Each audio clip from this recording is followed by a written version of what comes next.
introduction. Thanks to the organisers. It's amazing what springs up. Just a few months ago, this whole building was used for some other purpose. Now it is, quote-unquote, a Bhakti Yoga Centre. So I'll try and explain to you what that means. And before I do so, keep in touch with us. Follow what's going on in this Bhakti Yoga Centre. It's very entertaining, it's also very spiritual, very educational, and it's healthy, it's a friendly environment. There's so many reasons why this centre, in my opinion, is very good for Birmingham. Now, what does the word yoga mean? Now, it's actually it's a Sanskrit word, and it means to connect. Now, when I was growing up, I didn't know what yoga was. Nowadays, yoga is very popular. A lot of people do yoga. But there's a lot of misconceptions as to what yoga really is. Now, for some people, it's sitting in a particular posture. Other people, it's controlling the breathing.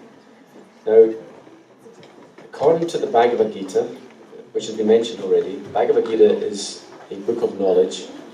There's a word for knowledge, it's called Veda. According to these books of knowledge, then yoga is actually a ladder. It means you can start at the bottom and work your way up. Now this Bhakti Yoga is actually, no surprise here, the pinnacle of yoga. That's why we do it, you see. So let me explain what that means. When you meditate, now you may meditate on just whatever you're thinking of. You may close your eyes partially. You may do so many things. And people who do that, if you ask them why they're doing that, generally they will say to get peace of mind, to get self-composure. Maybe my life's very hectic and I want to compose myself. So people want to become grounded, and they try to become grounded within.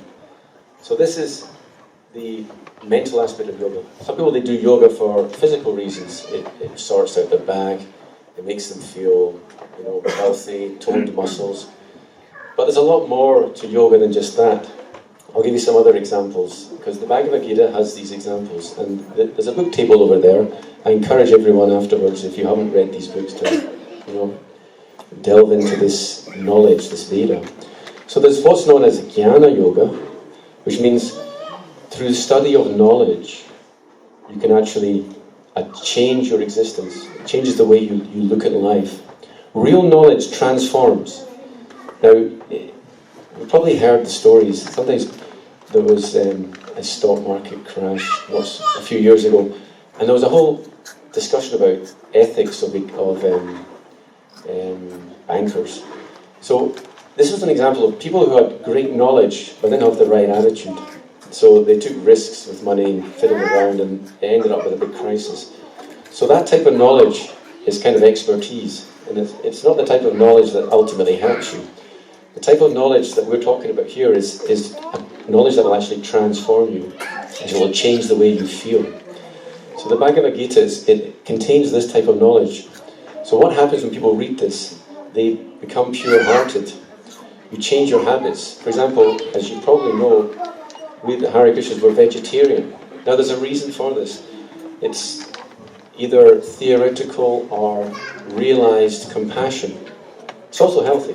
I mean, if you look at the facts, then vegetarians live longer by several years. So for health reasons alone, it's a good thing to do. But there's more to it than that. It is based on the philosophy behind vegetarianism is understanding the rights of animals and understanding who they are in essence. So in essence, it's said that we're all spirit souls. We're all part and parcel of the Supreme Spirit Soul. And that Supreme Spirit Soul is known as Krishna. So, if you think about it, if you're part of a loving family, you're not going to, kill one of your relatives and eat your relative, right? So, if you have love for all beings, if you see all beings as part and parcel of a supreme being, that means everyone is each other's brother and sister. So, the Hare Krishnas, one of our missions is to create a society free from envy. It is due to envy, due to false designations that friction arises in society.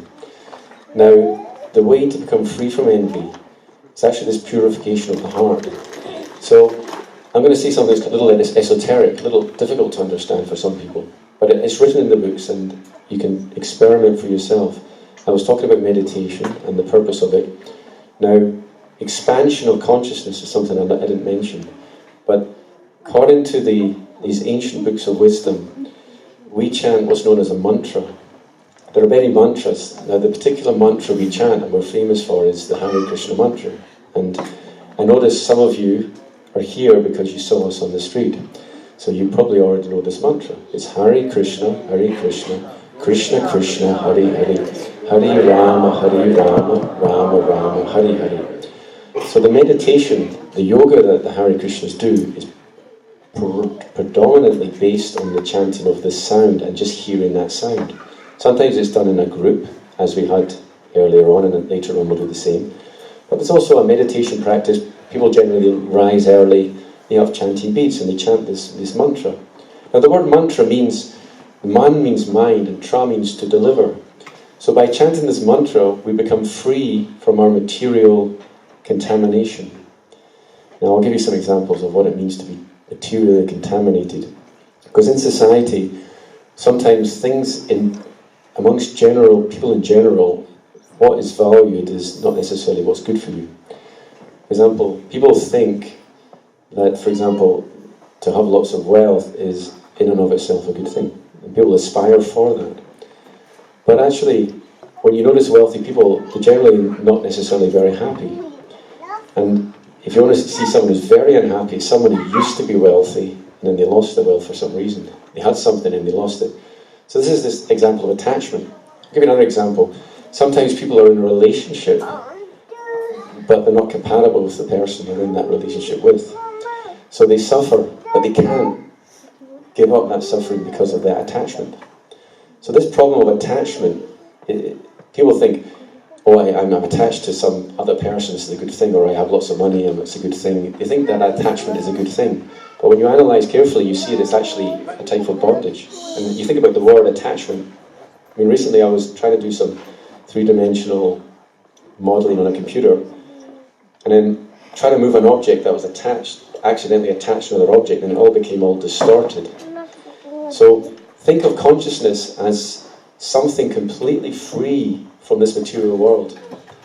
Think of it as our essence. Now, we know that we're more than this body. And the simple example is people are prepared to go to war for a cause. Now, if you go to war, you know you might die. But people are prepared to die for another cause. It's because there's something higher in their value system than their material body. Just think about it.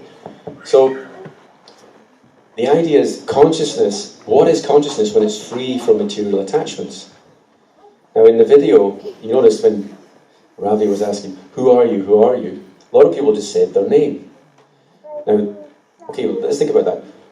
We were in the womb for 9 months, but we didn't have a name unless our parents already decided. For some people, they're born and for several weeks they have no name. Some people, they change their name. They get a new passport, they change their name. So obviously we're not this name, right? But that's just kind of, because people tell us that's who you are. We just get used to thinking that way. We never stop to think who we really are. And where we really are. Someone was saying, oh, I'm in the head. Someone was, I'm in the heart, at the eyes. Where are we? Well, the books of wisdom, they come in, they're written in Sanskrit, and they explain that there's an infinitesimal spiritual spark within our hearts, and it's eternal. It's good news. It's eternal. We all want to be eternal. And as I mentioned earlier, not only that, but there is an infinite consciousness. It said in Sanskrit, Nityo Nityanam, Chaitanas Chaitananam.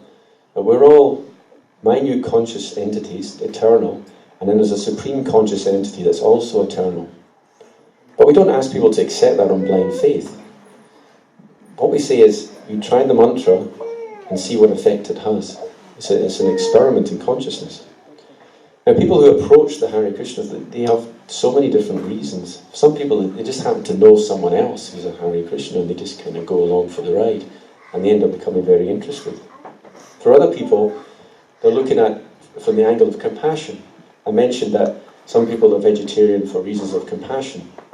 Now, you may ask the question, well, where does compassion stop? Some people are considered great because they die for their country. Now that's a sacrifice.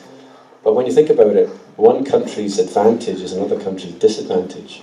So that's not a common basis of happiness. Or some people, they're humanitarians, and they will do so much for human beings, but then they might exploit the environment in the process. Now, one of our mottos is simple living, high thinking. So I mentioned that vegetarians people approach Hare Krishna because they have a friend. Another group of people is people who are interested about the environment. They need a way to live. It's become so obvious to us that our modern way of living is not sustainable. So many people get illness due to air pollution. We have this problem of plastic in the sea.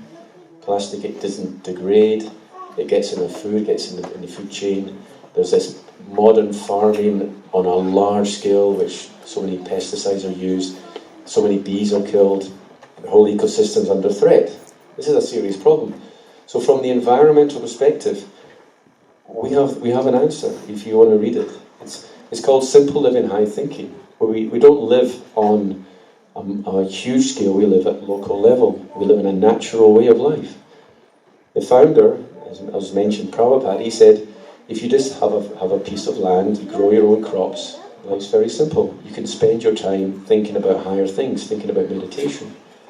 But instead, what we have is a kind of rat race. People are driving around in cars, and sometimes they're having accidents. People are jockeying for position and trying to get more money than other people. And it's all very self-centered, very selfish, and very unfulfilling. So another type of person that comes to Hare Krishna, people in that category, they feel something's not right with the modern society. I need to find an answer. I need to find fulfillment. Generally we get told, go to school, be a good person, go to university, get an education, get a good job. But so many people, they go to university and they come out and they're not really any better off. They don't think, well, I know the answers, I still feel disillusioned. So we want to go deeper, and as I mentioned, we are eternal spirit sparks. We chant this mantra and it actually awakens love of Krishna in the heart. So I mentioned this word Krishna, of course, it's the word you hear a lot in the Hare Krishnas. What does actually the word Krishna mean? Well, it means all attractive. So everyone's attracted to Krishna in the sense that Krishna's the all attractive. So what's attractive for any individual person? See, some people, they may not be interested in the Hare Krishnas because they're attracted to something else.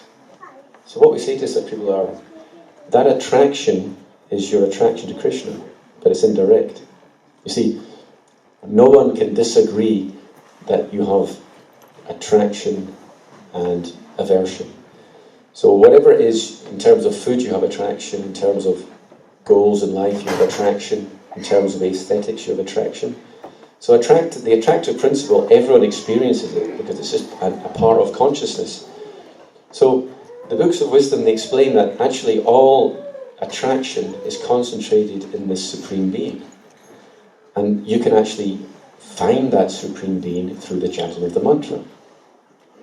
So this is why we're known as the science of self-realization, because the word self refers to our spirit self, and the word self refers to the Supreme Self.